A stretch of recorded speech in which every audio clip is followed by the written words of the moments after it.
नमस्कार विद्यार्थी मित्रांनो, माझ्या यूट्यूब चॅनलमध्ये मी तुमचं सहर्ष स्वागत करीत आहे. तर तुमच्यासाठी एका महत्त्वपूर्ण विषयावरती व्हिडिओ घेऊन आलो आहे. तो म्हणजे महाराष्ट्र शासनाच्या गृह विभागामध्ये जी फॉरेन्सिक लॅब असते, फॉरेन्सिक लॅब ज्याला की न्याय सहाय्य वैज्ञानिक प्रयोगशाळा म्हणतात. तर त्याच्या अंतर्गत विविध पदाधिकारी भरती प्रक्रिया सुरू झालेली आहे. त्याच्या संदर्भात जाहिरात जी आहे ती काय केली प्रसिद्ध केलेली आहे. तर या जाहिरातीमध्ये आपण पाहणार आहोत आत्ताच्या व्हिडिओमध्ये, की त्याला ॲप्लिकेशन कसं करायचं त्यासाठी मी तुम्हाला माहिती देणार आहे. त्यामुळे व्हिडिओ शेवटपर्यंत पहा आणि माझ्या चॅनलवर नवीन असाल तर काय करा प्लीज चॅनलला सबस्क्राईब करा. आता तुम्हाला काय करायला लागेल सगळ्यात पहिलं मी जाहिरात दाखवेल एकाच मिनिटात. तर जाहिरातीमध्ये जर बघितलं तर टोटल पदं सांगेल मी काय आहे ते. तर बघा वैज्ञानिक सहाय्यक आहे 54 पदं आहेत. त्याच्यानंतर वैज्ञानिक सहाय्यक संगणक गुन्हे ध्वनी आणि ध्वनिफीत विश्लेषक गटक याची 15 पदं आहेत. त्याच्यानंतरनं सायंटिफिक असिस्टंटसाठी 2 पदं आहेत. सीनियर लॅबोरेटरी असिस्टंटसाठी 30 पदं आहेत. सीनियर क्लर्कसाठी 5 पदं आहेत. ज्युनियर लॅबोरेटरी असिस्टंटसाठी 18 पदं आहेत. मॅनेजरसाठी 1 पद आहे. तर अशा 125 पदांसाठी ही भरती प्रक्रिया आहे. तर यासाठी कोणकोणते उमेदवार ॲप्लिकेशन करू शकतात? सगळ्यात पहिले तर वैज्ञानिक सहाय्यक गट क साठी विज्ञान शाखाची तुम्हाला पदवी पाहिजे, लक्षात घ्या पदवी पाहिजे. सेकंड क्लास असेल तरी चालते आणि तुम्हाला केमिस्ट्री हा विषय पाहिजे. रसायनशास्त्र हा विषयासह ती पदवी पाहिजे किंवा न्यायशास्त्र विज्ञान विषयासह तुम्हाला काय करेल, की त्याची मान्यता प्राप्त याची पदवी पाहिजे तुम्हाला. त्याच्यानंतरनं पुढचं जे पद आहे ते आहे, की वैज्ञानिक सहाय्यक संगणक गुन्हे, ध्वनी आणि ध्वनिपत्र विश्लेषक याचे 15 पद आहेत. तर विज्ञान शाखेतील भौतिकशास्त्र म्हणजे फिजिक्सची डिग्री पाहिजे किंवा संगणकशास्त्र किंवा इलेक्ट्रॉनिक्स किंवा माहिती आणि तंत्रज्ञान या विषयासह तुम्हाला सेकंड क्लासची पदवी पाहिजे. म्हणजे तुम्हाला बी-एससी कॉम्प्युटर चालेल, त्याच्यानंतरनं फिजिक्स चालेल किंवा इलेक्ट्रॉनिक्स चालेल किंवा आय-टी चालेल, बी-एससी आय-टी हे चालेल किंवा किंवा काय लागेल, की अभियांत्रिकीची आता इंजिनिअरिंगची तुमची कॉम्प्युटरची डिग्री असेल तर चालेल किंवा इलेक्ट्रॉनिक्सची डिग्री असेल चालेल किंवा आय-टीची डिग्री असेल तर चालेल किंवा न्याय, सहाय्यक विज्ञान या विषयातील कमी सेकंड क्लासची पदवी उत्तीर्ण करणे आवश्यक आहे किंवा पी-जी डिप्लोमा पाहिजे तुम्हाला कशाचा digital and cyber forensic related लॉमध्ये. त्याच्यानंतर तिसरं जे पद आहे ते सायंटिफिक असिस्टंट सायकॉलॉजी मानसशास्त्र. यासाठी मानसशास्त्र विषयातली किमान सेकंड क्लासमध्ये पदवी किंवा शासनाने त्यास समकक्ष म्हणून असलेली अर्हता पाहिजे. म्हणजे याच्या इक्विव्हॅलंट तुम्हाला डिग्री असेल तरी चालेल. त्याच्यासाठी टोटल जे 2 पद आहेत. त्याच्यानंतर पुढचं पद आहे ते सीनियर लॅबोरेटरी असिस्टंटसाठी 30 पद आहेत. तर तुम्हाला विज्ञान शाखेची 12वी चालेल तुम्हाला म्हणजे 12वी पाहिजे तुम्हाला विज्ञान शाखेची त्याच्यातून केलेली तुम्हाला 12वी असणे आवश्यक असणार आहे. त्याच्यानंतरनं पुढे गेलो तर सीनियर क्लर्कसाठी बघितलं तर विज्ञान शाखेची 12वी तुम्हाला लागणार आहे. तुम्हाला इथेही तुम्हाला 12वीच लागणार आहे. त्याच्यानंतर पुढचं जे पद आहे ते आहे की कनिष्ठ प्रयोगशाळा सहाय्यक 18 पद आहेत. तर याच्यासाठी तुम्हाला 10वी पाहिजे. विज्ञान विषयासह तुम्हाला 10वी उत्तीर्ण होणे आवश्यक आहे. त्याच्यानंतरनं पुढे आहे उपहार उपहारगृह व्यवस्थापक यासाठी 1 पद आहे. तर याची 125 पदं जी आहेत, तर त्यासाठी ॲप्लिकेशन कसं करायचं त्याची तुम्हाला माहिती देत आहे मी. सगळ्यात पहिले काय करायला लागेल तुम्हाला या पेजवर आल्यानंतर इथे लॉगिनच्या पेजवर तुम्ही काय करा की इथं तुम्हाला लॉगिनची पेज दिसेल किंवा ऑलरेडी मी तुम्हाला सांगितलेलं आहे. लॉगिनच्या पेजवर काय करायला लागेल तुम्हाला रजिस्ट्रेशन करायला लागेल पहिलं. ओके, रजिस्ट्रेशन करायला लागेल पहिला. त्या रजिस्ट्रेशनच्या याच्यावर क्लिक करायचं आहे तुम्ही. त्याच्यानंतरनं ही माहिती वाचून घ्यायची आहे ॲक्चुअली तुम्हाला कुठे-कुठे फॉर्म भरू शकता, तर क्लोज करा ही. त्याच्यानंतरनं खाली गेल्यानंतर तुम्हाला इथं तुमची माहिती लिहायची आहे. इथं काय करेल की मी माहिती लिहीन. जे सर्टिफिकेटवरती आता नॉर्मली 10वीच्या सर्टिफिकेटवरनी तुम्हाला काय करायला लागतं, की ही माहिती लिहायला लागते. तर तुम्हाला 10वीच्या सर्टिफिकेटवर जी माहिती आहे, त्याच्यानुसार तुम्ही माहिती लिहायची आहे. ठीक आहे, माहिती लिहिलेली आहे. त्याच्यानंतरनं आईचं नाव विचारलेलं आहे, वडिलांचं नाव विचारलेलं आहे. ओके. हे तुम्हाला बघा 10वीच्या सर्टिफिकेट किंवा इक्विव्हॅलंट याच्यानुसार तुम्हाला पाहिजे असेल. 10वीच्या सर्टिफिकेट किंवा मार्कशीटनुसार तुम्हाला हे पाहिजे असणार आहे. त्याच्यानंतर तुमच्या नावात बदल झाला असेल, आता मुलींच्या नावात नॉर्मली बदल होतो. तर त्याच्यात येस असेल येस, अदरवाईज नो करा. तर मी काय करेल, की सपोज येस केल्यानंतर बघा इथं, इथं काय होईल, की इथं तुम्हाला कोणतं नाव बदललेलं आहे, ते नाव तुम्हाला लिहायचं आहे. त्याच्यानंतर नो केल्यानंतर काय करायला लागेल, इथं फक्त डेट ऑफ बर्थ येते आणि तारीख आपोआप इथं कॅल्क्युलेट होते तुमची. तारीख आपोआप होते कॅल्क्युलेट. त्याच्यानंतर पुढे गेलं तर इथं जेंडर टाकायचा आहे तुम्हाला, जो काय असेल मेल, फिमेल असेल. इथं मोबाईल नंबर टाकायचा आहे. परत एकदा इथे एकदा मोबाईल नंबर टाकायचा आहे. आता मी टाकून घेतो ते.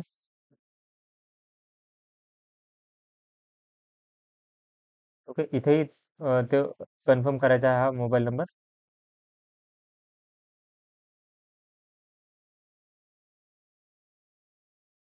ओके. त्याच्यानंतर इथं ईमेल आयडी टाकायचा आहे तुमचा. मी इथे माझा ईमेल आयडी टाकतो.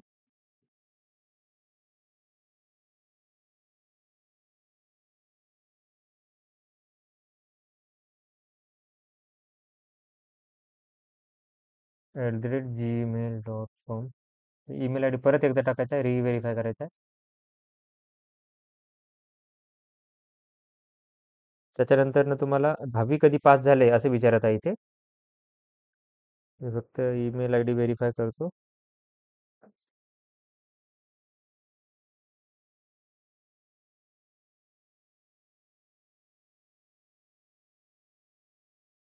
ओके.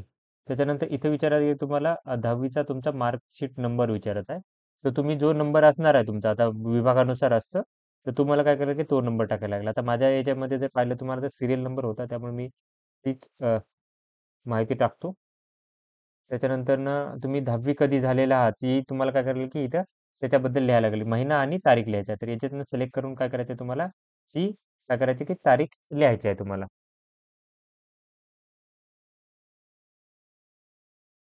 तुम्ही जेव्हा कधी 10वी झालेले आहात, तर त्याच्यानुसार काय करायचं की तुम्ही ही माहिती लिहायची आहे तुम्हाला.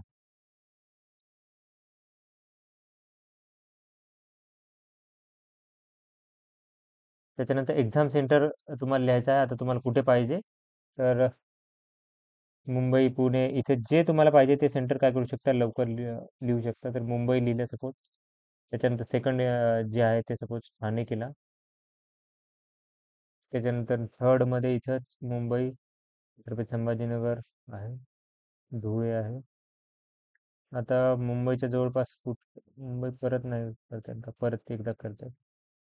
तर ठाणे, नाशिक आहे, नागपूर आहे, नांदेड, अमरावती, सोलापूर, धुळे, रत्नागिरी आहे, पुणे करू शकतो. ओके. त्याच्यानंतर सिलेक्ट करा हे आणि जनरेट ओ टी पीवर क्लिक करायला लागेल तुम्हाला. ओके. जनरेट ओ टी पीवर क्लिक करायला लागेल. ठीक आहे. मी करून घेतोय. त्याच्यानंतर तुम्हाला एक कॅप्चा येईल परत.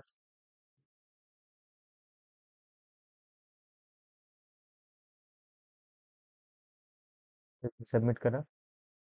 ओके. तुम्हाला काय करेल की तुम्हाला एक ओ टी पी येतो. तो ओ टी पी इथे टाकायला लागेल. ईमेलवर पण आलेला असतो आणि त्याच्यानंतर याच्यावर पण येतो.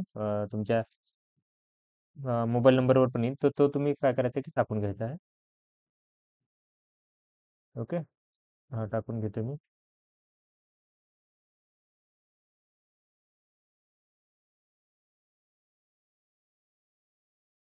ओ टी पी व्हॅलिडेट केलेला आहे हा. सबमिट करा इथे. परत एक हा कॅप्चा परत एकदा टाकायचा आहे.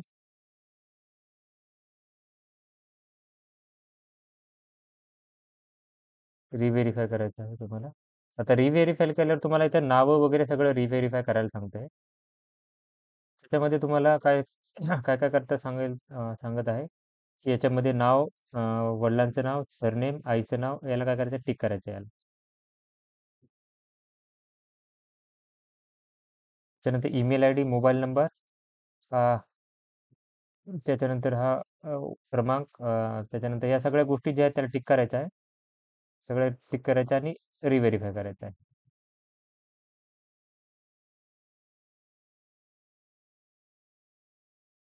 आणि काय करायचं आहे तुम्हाला, सबमिट करायचं आहे. ओके करा. सबमिट करा तुम्ही इथे. त्याच्यानंतर तुम्हाला काय करायला लागेल की आता ॲप्लिकेशन डिटेल हे कंप्लीट झालेले आहेत. पोस्ट सिलेक्शन येईल तुम्हाला. तर क्लिक हिअर टू अप्लाय करायला लागेल. Okay. Click here to apply केला.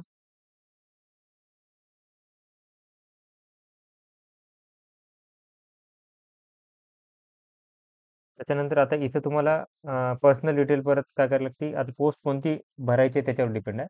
तुम्हाला सायंटिफिक असिस्टंट क्लास 3 पाहिजे, scientific assistant save and authentication पाहिजे, सायकोलॉजी क्लास 3 पाहिजे, senior assistant psychology, scientific assistant psychology class 3, senior laboratory assistant, त्याच्यानंतर ज्युनियर लॅबोरेटरी असिस्टंट पाहिजे, senior clerk पाहिजे, तर कॅन्टीन मॅनेजर पाहिजे. यापैकी कोणती जी पोस्ट असेल ती काय करा, सिलेक्ट करा. आता मी काय करेल की तुम्हाला या तीनपैकी एक पोस्ट जी आहे म्हणजे ही काय करेल की सायंटिफिक असिस्टंटसाठी काय करेल की फॉर्म भरून दाखवेल.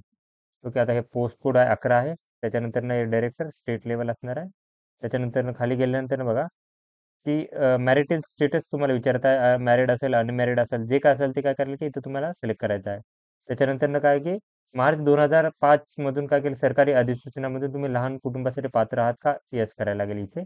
तर यस असेल तेच म्हणजे तुम्हाला काय करायला की याच्या पहिले तुम्हाला 2 मुलं असतील तर तुम्ही नो करू करायला लागेल तुम्हाला कारण ते चालत नाही ते. येस करा. त्याच्यानंतर इथे एक्झाम सेंटर करायचं आहे. आता नॅशनॅलिटी तुमची इंडियन.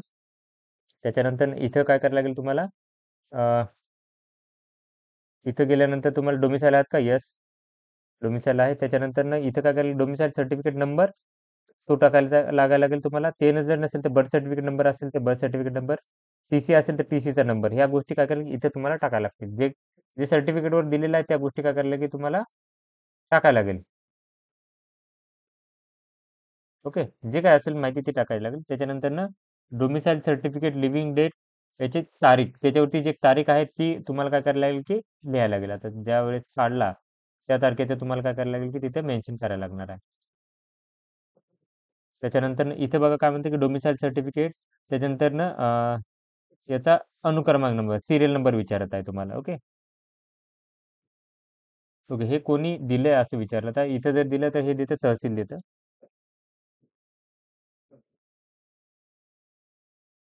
तहसील येतं आणि त्याच्यानंतर इथं तुम्हाला तो नंबर लागेल. ठीक आहे. हा नंबर लिहिला. त्याच्यानंतर इथे कॅटेगरी रिलेटेड तुम्हाला काय करायला की माहिती लागेल आता. आता कॅटेगरी रिलेटेड जर तुम्ही पाहाल, तर तुम्ही सब ओपन अनरिझर्व्ड केलं तर तुम्हाला काहीच विचारत नाही. आता तुम्ही काय करू शकता की तुमच्या याच्यानुसार जागा किती आहेत ते तुम्हाला काय करायला की पाहायला लागेल. सगळ्यात पहिले तर जागा पहा. तुम्ही जर सपोज याच्यासाठी पाहत असाल जे पद सांगितलेलं आहे मी सायंटिफिक असिस्टंटसाठीचं, सायंटिफिक वैज्ञानिक सहाय्यकसाठी 54 पद आहे. तर इथे जर बघाल तुम्ही तर कोणत्या कॅटेगरीमध्ये तुम्ही फॉर्म भरू इच्छित आहात त्याच्यावर डिपेंड आहे. आता तुम्ही जर बघाल तर सगळीकडेच आय थिंक पोस्ट आहेत प्रत्येक याच्या. तर सपोज इथं खाली गेलात तुम्ही तर इथं NTBच्या पोस्ट नाही आहेत लक्षात घ्या. सपोज दुसरी जर इथं ही केली तुम्ही वैज्ञानिक सहाय्यक सायबर यासाठी NTBची पोस्ट नाही. तर त्यावेळेस तुम्हाला ओपनमधून फॉर्म भरायला लागेल. लक्षात घ्या ओपनमधून फॉर्म भरायला लागेल त्याच वेळेस तुम्हाला हे होणार आहे ते. आता तुम्ही काय करा की इथून फॉर्म भरलेला आहे. आरक्षण प्रवर्ग जो असेल तो लिहा. ओपन असेल ओपन, कॅटेगरी असेल कॅटेगरी. मी काय केलं की कॅटेगरीचा एक फॉर्म भरून दाखवेल सपोज. त्याच्यानंतर काय केलं की तुम्हाला इथं तुमची कास्ट सर्टिफिकेट ज्या दिली ऑथॉरिटी ती त्याचं नाव लिहायचं आहे. तर नॉर्मली DY कलेक्टर देत असतात.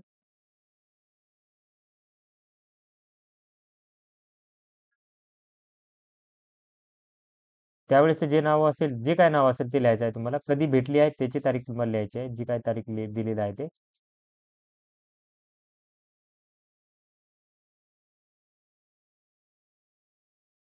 ओके. या तारखेला तुम्हाला भेटलेला आहे. त्याच्यानंतर सिरियल नंबर त्याच्यावरती जो काय असेल तो लिहायचा आहे. त्याच्यानंतर कास्ट व्हॅलिडिटीच्या रिलेटेड तुम्हाला विचारायचं आहे. तर कास्ट व्हॅलिडिटीची तुम्हाला काय की तारीख विचारत आहे. असेल तर येस करा तुम्ही इथे. जी काय तारीख असेल तुमच्याकडे आता जर कास्ट व्हॅलिडिटी असेल, नेसेसरी नाही की तुमच्याकडे असली पाहिजे. पण जर असेल सपोज तर त्याच्यात तुम्हाला काय करायला लागेल की तारीख त्याच्यावरती लिहायला लागेल. हे तारीख लिहिलेलं आहे. त्याच्यानंतर मार्क तुमच्यावरती याच्यावरती काय असेल का त्यात मार्क कुठला तरी लिहायचा आहे. त्याच्यावरती सपोज काय लिहिलं मी मोल ऑन राईट हँड लिहायचं. राईट हँड लिहिला. त्याच्यानंतर याच्यापैकी कोणतं तरी एक तुम्हाला सर्टिफिकेट पाहिजे म्हणजे ओळख पुरावा. पॅन कार्ड असेल तर येस करा इथे. तर तुम्हाला पॅन कार्ड नंबर विचारेल इथे तुम्हाला. ओके.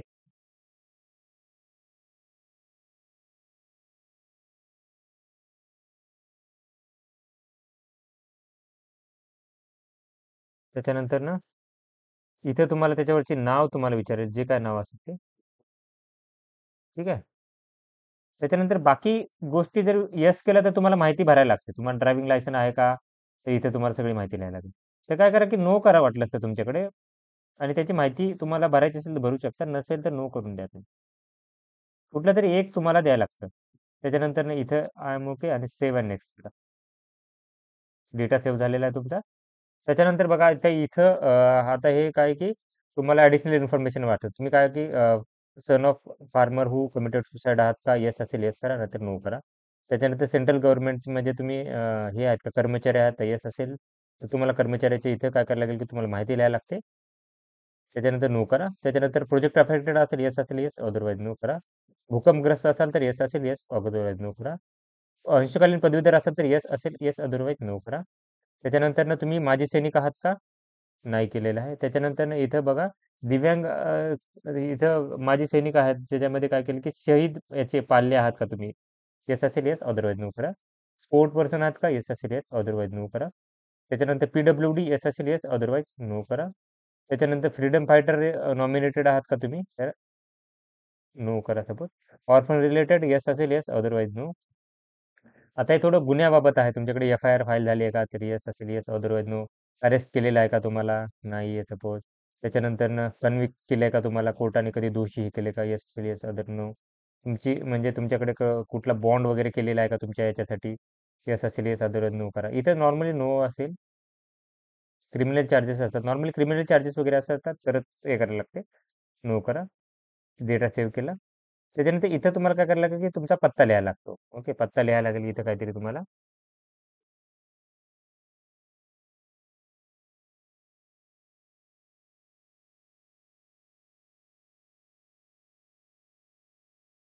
इथं पत्ता लिहायचा आहे तुम्हाला, जो काय असेल तो.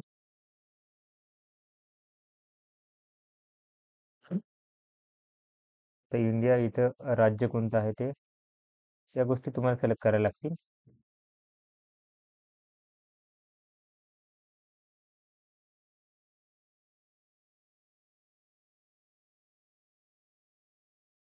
त्याच्यानंतर ना सेम ॲड्रेस परमनंट आहे का? येस केलं मी.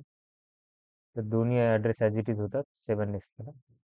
आता डेटा सेव्ह झाला. त्याच्यानंतर एज्युकेशन क्वालिफिकेशन रिलेटेड तुम्हाला काय करायला, की इथे माहिती द्यायला लागते. म्हणजे तुम्हाला 10वीची माहिती लिहायला लागते इथे. 10वीची माहिती लिहायला लागेल. त्याच्यानंतर 12वीची माहिती इथे लिहायला लागेल. त्याच्यानंतर ग्रॅज्युएशनचा तपशील इथे लिहायला लागेल. आणि पोस्ट ग्रॅज्युएशनचा असेल तर इथे लिहायला लागेल. त्याच्यानंतर ना एवढीच माहिती लिहायची आहे. तर इथं काय करायला लागेल तुम्हाला, सध्या तरी 10वीची तुम्हाला आता मराठीचं नॉलेज आहे का? येस केला मी. त्याच्यानंतर इथं 10वीचं सर्टिफिकेट जे काय असेल ते एनी अदर बोर्ड, आता महाराष्ट्र बोर्ड असेल तर इथं महाराष्ट्र बोर्ड करा. मी महाराष्ट्र बोर्डाचं नाही तर इथे इक्विव्हॅलेंट करेल. इथे शाळेचं नाव लिहायचं आहे. त्याच्यानंतर इथं तुम्हाला पर्सेंटेज होते का? पर्सेंटेजनुसार लिहिलेलं आहे. तर मॅक्झिमम मार्क किती, मार्क ऑप्टेंड किती होते तुमचे, त्याच्यानुसार लिहायचं आहे इथे. पर्सेंटेज आपोआप येतं. त्याच्यानंतर 12वीच्या बाबतीत ते तुम्हाला काय करायला लागेल, की कुठल्या बोर्डातून झालेले आहे त्याच्यानुसार तुम्हाला लिहायला लागेल इथे 12वीचं.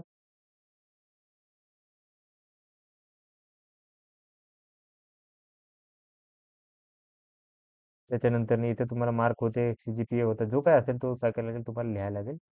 तर इथं परत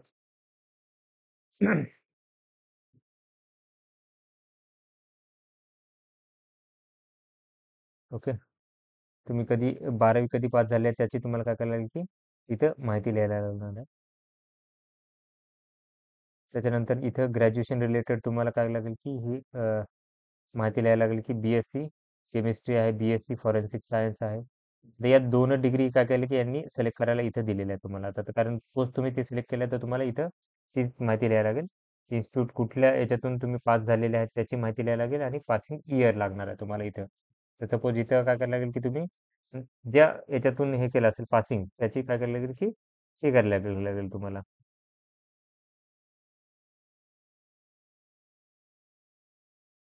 ओके. त्याच्यानंतर इथं तुमची डिग्री कधी झाली आहे त्याची माहिती लिहायला लागणार आहे.